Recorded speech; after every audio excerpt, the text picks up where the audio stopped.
মহানগৰীত এক প্ৰকাৰৰ আপুনি যদি চাই যে গ্ৰীণ বাছৰ সন্ত্ৰাস দেখিবলৈ পোৱা গৈছে। আপুনি যদি চাই যে প্ৰত্যেক গৰাকী যি অহা যোৱা কৰে তেওঁলোকে ৰাস্তা পথত যেতিয়া তেওঁলোকে পদপথৰ কাষেৰে অহা যোৱা কৰে বা ৰাস্তাত গাড়ী চলাই যায়, প্ৰত্যেকেই গ্ৰীণ বাছৰ ওপৰত আচলতে অভিযোগ নিদিয়া কোনো নাই। কাৰণ আমি দেখিছোঁ যে পূৰ্বৰে পৰা গণেশগুৰিতে হওক বা পাণ বজাৰ, ফাঁচী বজাৰ, সেই স্থানসমূহত যদি আপুনি চাই যে এখন দুখন নহয় কেইবাখনো গ্ৰীণ বাছে যেতিয়া তেওঁলোকে এখনতকৈ এখন অতিক্ৰম কৰাৰ ক্ষেত্ৰত তেওঁলোকে যিটো দৌৰত নামে, তেতিয়া তেওঁলোকে এখনক অভাৰটেক কৰাৰ জোৰত গৈ তেওঁলোকে কেতিয়াবা এনেকুৱা দুৰ্ঘটনা সংঘটিত হয় যাৰ ফলত আচলতে কোনো এজন নিৰ্দোষী লোকে যে বিনা কাৰণত গৈ থকা এজন লোক হঠাতে তেওঁলোকে খুন্দা মৰাৰ ফলত মৃত্যু হয়। কালিও আচলতে ফাঁচী বজাৰত এক প্ৰকাৰ গ্ৰীণ বাছৰ সন্ত্ৰাস বুলি ক'ব লাগিব। এখন গ্ৰীণ বাছে এখন স্কুটিত যোৱা দুজন যুৱকক খুন্দিয়াই এজন যুৱক তাতেই নিহত হৈছে আৰু সমান্তৰালকৈ অন্য যিজন যুৱক 20 বছৰীয়া জ্যোতিৰ্ময় দাস তেওঁক এপল' হাস্পতাললৈ লৈ যোৱা হয় আৰু নিশাৰ ভাগত তেওঁ মৃত্যু হৈছে। এতিয়া কথাটো হ'ল যে গ্ৰীণ বাছসমূহে যিসকল চালকে চলায়, যিখন বাহনৰ যিগৰাকী চালকগৰাকী সেইজন হৈছে নবীন ডেকা বুলি জানিব পৰা গৈছে। তেওঁ যেতিয়া দুৰ্ঘটনাটো সংঘটিত কৰাৰ পিছত তেওঁ পলাবলৈ চেষ্টা কৰিছিল, কিন্তু যিসকল স্থানীয় লোক আছিল তেওঁলোকৰ তৎপৰতাত সেই লোকজনক আচলতে আটক কৰিবলৈ সক্ষম হয়। এতিয়া কথাটো হ'ল যে গ্ৰীণ বাছসমূহ যিসমূহ চালকে চলায় তেওঁলোকৰ বাবে এনেকুৱা ধৰণৰ নিৰ্দেশনা দিব লাগে যাতে তেওঁলোকে দুৰ্ঘটনা এটা সংঘটিত কৰাৰ পাছত আচলতে তেনেধৰণৰ সেই যিজন চালকৰ ওপৰত এনেধৰণৰ একশ্যন ল'ব লাগে যাতে অন্য এজন চালকে তেনেকুৱা এটা ঘটনা সংঘটিত কৰিব নোৱাৰে। কাৰণ আপুনি যদি চাই যে পূৰ্বেও আমি দেখিবলৈ পাইছিলোঁ যে যান বাহন আৰক্ষী গ্ৰীণ বাছে তেওঁলোকে নামানে, কাৰণ যান বাহন আৰক্ষীৰ নিৰ্দেশনাও নামানে গ্ৰীণ বাছৰ চালকে। আমি কেইটামান দিনৰ পূৰ্বে দেখিবলৈ পাইছিলোঁ যে বেছি দিন নহয় 2টা দিনৰ পূৰ্বে এগৰাকী যান বাহন আৰক্ষীক কেনেধৰণে আচলতে যান বাহন আৰক্ষীৰ নিৰ্দেশনাকো নামানি আচলতে এক প্ৰকাৰ যান বাহন আৰক্ষীজনক চুচৰাই লৈ যোৱাৰ দৰে বাছখনে চুচৰাই লৈ গৈছে। আৰু তেনে ক্ষেত্ৰত আপুনি যদি চাই যে 29 মে' দিনা যিগৰাকী পৰিবহণ মন্ত্ৰী চৰণ বৰুৱাই তেওঁ তাৎক্ষণিকভাৱে তেওঁলোকে হঠাতে তেওঁ গণেশগুৰিৰ পৰা খানাপাৰালৈ তেওঁ গ্ৰীণ বাছত সফৰ কৰিছিল। আৰু সেই গ্ৰীণ বাছত সফৰ কৰোঁতে কাৰণ পূৰ্বৰ যিসমূহ যাত্ৰীসমূহৰ অভিযোগ অনুসৰিয়ে তেওঁ গ্ৰীণ বাছত সফৰ কৰিছিল আৰু তাৰ পাছতে তেওঁ কৈছিল যে যিসমূহ অভিযোগ আছিল সেই অভিযোগসমূহৰ পিছত তেওঁ কেইবাটাও নিৰ্দেশনা বা সেই বিভাগৰ মিটিং হোৱাৰ পিছত কেইবাটাও গ্ৰীণ বাছলৈ নিৰ্দেশনা দিছিল যে গ্ৰীণ বাছসমূহত যিসমূহ চালকে গ্ৰীণ বাছ চলায় তেওঁলোকৰ যিটো বায়'ডাটা আগত ৰাখিব লাগিব, তেওঁলোকৰ নাম বা এনেধৰণৰ যিটো ডিটেইলছ হঠাতে আমি যদি দুৰ্ঘটনাটো সংঘটিত কৰোঁ তেতিয়া তেওঁলোকৰ নামৰ ক্ষেত্ৰত বা কোনো ধৰণৰ তেওঁলোকক চিনাকি কৰিবৰ বাবে অসুবিধা নহ'ব, তাৰ বাবে তেওঁলোকৰ নাম আগত ৰাখিব দিছিল। তেনে ক্ষেত্ৰত আচলতে কিমান এইসমূহ নিৰ্দেশনা মানি লৈছে গ্ৰীণ বাছৰ চালকসমূহে। কালি যিটো ঘটনা সংঘটিত হ'ল আপুনি যদি চাই যে এখন গাড়ী স্কুটি চলাই দুজন আৰোহী গৈ আছে, তেনে ক্ষেত্ৰত আচলতে গ্ৰীণ বাছ এখনে তেওঁলোকে এখনক আনখনে অভাৰটেক কৰিবলৈ গৈ যেনেধৰণে দুৰ্ঘটনাটো সংঘটিত কৰি দুয়োজন যুৱককে মৃত্যু মুখলৈ ঠেলি দিছে, এই ঘটনাবোৰ আচলতে সহজ নহয়। আমি পূৰ্বৰে পৰা দেখি আছোঁ গণেশগুৰি বা অন্যান্য গুৱাহাটীৰ যিসমূহ স্থানসমূহ আছে প্ৰায় গ্ৰীণ বাছৰ যিটো দৌৰাত্ম সেই দৌৰাত্ম আমি দেখিবলৈ পাইছোঁ। আপুনি কোন সময়ত কেতিয়া যে যমদূত ৰূপী যিখন গ্ৰীণ বাছ সেই গ্ৰীণ বাছৰ খুন্দাত আপোনাৰ মৃত্যু হ'ব কিন্তু সেয়া আপুনি গমেই নাপাব, কাৰণ কোন সময়ত কেনি আহে তেওঁলোকে। কাৰণ আপুনি যদি যেতিয়া আপুনি স্কুটি চলাই যায় বা এখন গাড়ী চলাই গৈ থাকে তেতিয়া দেখিবলৈ পোৱা যায় যে এখন গ্ৰীণ বাছে অভাৰটেক কৰিবৰ বাবে তেওঁলোকে ইমানেই চৰম পৰ্যায় যায় যে তেওঁলোকে গাড়ীখন খুন্দা মাৰি হ'লেও তেওঁলোকে আগবাঢ়িবই। তেওঁলোকৰ এনেকুৱা এটা যিটো মনোভাৱ, তেওঁলোকৰ এটা যিটো জিদ বুলি কোৱা হয় যে তেওঁলোকে এখনক অতিক্ৰম কৰিবৰ বাবে অভাৰটেক কৰিবৰ বাবে তেওঁলোকে মানুহ খুন্দিয়াই হ'লেও মানুহ মাৰি হ'লেও তেওঁলোকে আগবাঢ়ি যোৱা দেখিবলৈ পোৱা যায়। কিন্তু এইসমূহ চালকৰ ক্ষেত্ৰত আচলতে কেতিয়া নাকি লগাব প্ৰশাসনে ব্যৱস্থা গ্ৰহণ কৰাৰ পাছতো পৰিবহণ মন্ত্ৰীগৰাকীয়ে যি নিৰ্দেশনা দিছে তাৰ পাছতো আচলতে কেৰেপ কিয় নকৰে গ্ৰীণ বাছৰ চালকসকলে, সেইটো আটাইতকৈ ডাঙৰ প্ৰশ্ন হৈ উঠিছে। কাৰণ আপুনি চাওক যে 29 মে' দিনাখনিয়ে পৰিবহণ মন্ত্ৰীগৰাকীয়ে তেওঁ গ্ৰীণ বাছত সফৰ কৰাৰ পাছতে তেওঁ আচলতে কেইবাটাও নিৰ্দেশনা দিছিল প্ৰশাসন বা কেইবাখনো প্ৰশাসনৰ সৈতে তেওঁ বৈঠকো হৈছিল বা সেই তাৰ পাছতো আচলতে এই যি গ্ৰীণ বাছৰ চালকসমূহ সেই গ্ৰীণ বাছৰ চালকসমূহে শিক্ষা পোৱা নাই। তেওঁলোকে কেৱল কালি এই দুজনৰ কথাই কেৱল নহয়, আপুনি যদি চাই যে পূৰ্বেও গ্ৰীণ বাছৰ খুন্দাত বা গ্ৰীণ বাছে যিটো অটোপালি যান বাহন আৰক্ষীৰ নীতি নিৰ্দেশনা নেমানে, সমান্তৰালকৈ আপুনি গৈ থকা ৰাস্তা পথত যদি গৈ থাকোঁতে আপোনাৰ নিজেই সুৰক্ষিত নহয়, কাৰণ আপোনাক কোন সময়ত কেতিয়া খুন্দিয়াই দিয়ে আপুনি যদি গমেই নাপায় তেনেহ'লে আপুনি এটা ৰাজপথত যাবলৈ হ'লে আচলতে এতিয়া যিসকল লোক গুৱাহাটী মহানগৰত তেওঁলোকে যান বাহন চলাই যায় তেওঁলোকেও আচলতে আতংকময় পৰিৱেশত থাকিবলগীয়া হৈছে কাৰণ তেওঁলোকে গাড়ী চলাই যাওঁতে তেওঁলোকে ভাবিবলগীয়া হৈছে যে কোন সময়ত কেতিয়া গ্ৰীণ বাছে আহি খুন্দা মাৰে ঠিকনা নাই আচলতে এনেসমূহ দিশ পৰিবহণ মন্ত্ৰীগৰাকীয়ে তেওঁ নিৰ্দেশনা দিয়াৰ পাছত জিলা প্ৰশাসনৰ নিৰ্দেশনাৰ পাছতো আচলতে এইসমূহ নিয়ম কিয়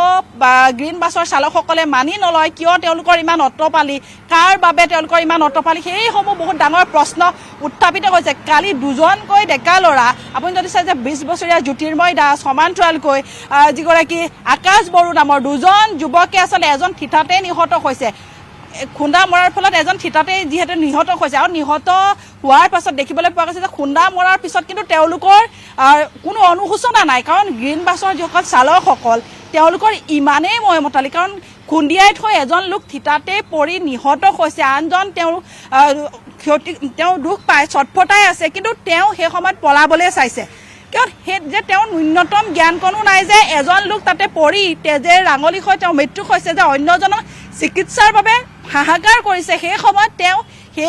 সেই মানুহজনক সহায় নকৰি তেওঁ পলাবলৈ চেষ্টা কৰিছে যে এই গোটেই বিষয়সমূহ কাৰণ যিজন নবীন ডেকা নামৰ যিজন চালকে কালি গাড়ীখন চলাই লৈ তেওঁ দুৰ্ঘটনাটো সংঘটিত কৰিছিল এনেধৰণৰ চালকসকলৰ বিৰুদ্ধে এনেধৰণৰ ব্যৱস্থা গ্ৰহণ কৰিব লাগে যাতে পুনৰাই এনেধৰণৰ গ্ৰীণ বাছৰ চালকসকলৰ অট্টপালি বা এনেধৰণৰ তেওঁলোকৰ যিটো উৎপাত সেই উৎপাত যাতে গুৱাহাটী মহানগৰৰ ৰাইজে ভুগিবলগীয়া নহয় কাৰণ এনেধৰণৰ কালি যি দুজন যুৱকৰ মৃত্যুৰ যেন শেষ হওক কাৰণ গ্ৰীণ বাছৰ যিটো অট্টপালি সেই অট্টপালি কালিতেই যেন শেষ হওক পুনৰবাৰ আচলতে কোনেও আপোন পৰিয়ালৰ কোনোবাই পুত্ৰ কোনোবাই সন্তান যাতে হেৰুৱাব লগা নহয় গ্ৰীণ বাছৰ উৎপাতত সেই কথাটোৱে মই কৈছোঁ যে পৰিবহণ মন্ত্ৰীগৰাকীয়ে হওক বা পৰিবহণ যি বিভাগ আছে বিভাগৰ বিষয়াসকল সমান্তৰালকৈ প্ৰশাসনৰ ফালৰ পৰা যেনেধৰণৰ ব্যৱস্থা ল'ব লাগে সেই ব্যৱস্থা সোনকালে গ্ৰহণ কৰিব লাগে কাৰণ আপুনি যদি চাই যে যান বাহন আৰক্ষীৰ নিৰ্দেশনা নামানে কিয় নামানে গ্ৰীণ বাছৰ চালকসকলে সেইটো আটাইতকৈ ডাঙৰ কথা যে যান বাহন আৰক্ষীৰ নিৰ্দেশনা নামানিবলৈ ইমান অট্টপালি কিয় তেওঁলোকৰ কাৰণ আপুনি যদি চাই যে তেওঁলোকে মানুহ খুন্দিয়াই মাৰি থৈ যায় তাৰপিছতো তেওঁলোকৰ কোনো ধৰণৰ অনুশোচনা নহয় সন্মুখত তেজে ৰাঙলী হৈ তেওঁক খুন্দিয়াই থৈ গ'ল স্কুটিত গৈ আছে কোনো ধৰণৰ ধুনীয়াকৈ গৈ থকা দুজন ব্যক্তিক খুন্দিয়াই থৈ গ'ল তাতে বাগৰি পৰিল এজন তেজেৰে লুটুৰি পুটুৰি হৈ থিতাতে মৃত্যু হ'ল এজনৰ অৱস্থা চিকিৎসাৰ বাবে হাহাকাৰ কৰি আছে তাৰ পাছতো তেওঁলোকৰ কিন্তু অট্টপালি আচলতে কমা দেখিবলৈ পোৱা নাযায় এনে ক্ষেত্ৰত আচলতে কঠোৰতকৈ কঠোৰ ব্যৱস্থা গ্ৰহণ কৰিব লাগে বিভাগে তাৰ পাছতহে আচলতে এনেধৰণৰ যিসকল গ্ৰীণ বাছৰ চালক সেই চালকসকলে আচলতে শিক্ষা পাব বুলি ক'ব লাগিব নিশ্চয়কৈ মৌচুমী সমাধান সূত্ৰ এই বিষয়টোত ক'ত আছে কিয়নো এই বিষয়টোৱে নহয় যি ধৰণে থিতাতে মৃত্যুক আঁকোৱালি ল'লে বিভিন্ন সময়ত বিভিন্ন লোকৰ পৰা অভিযোগ এই গ্ৰীণ বাছে লেহেমীয়া গতিত চলে আৰু বিভিন্ন অভিযোগ উত্থাপিত হৈ আহিছে কিন্তু যি ধৰণে নিয়ন্ত্ৰণ কৰে যান বাহন আৰক্ষীয়ে অন্য বাহনৰ ক্ষেত্ৰত কিন্তু সেই বাহনৰ ক্ষেত্ৰত গ্ৰীণ বাছৰ ক্ষেত্ৰত এনেধৰণৰ নিষেধাজ্ঞা বা নিয়ন্ত্ৰণৰ ক্ষেত্ৰত কোনো নিষেধাজ্ঞা জাৰি কৰা দেখা নাই বা যান বাহন আৰক্ষীয়ে ব্যৱস্থা গ্ৰহণ কৰা দেখা নাই কিন্তু এই ক্ষেত্ৰত সমাধান সূত্ৰ ক'ত হ'ব কিমানে এনেধৰণে প্ৰাণ হেৰুৱাব লাগিব এই বিষয়টো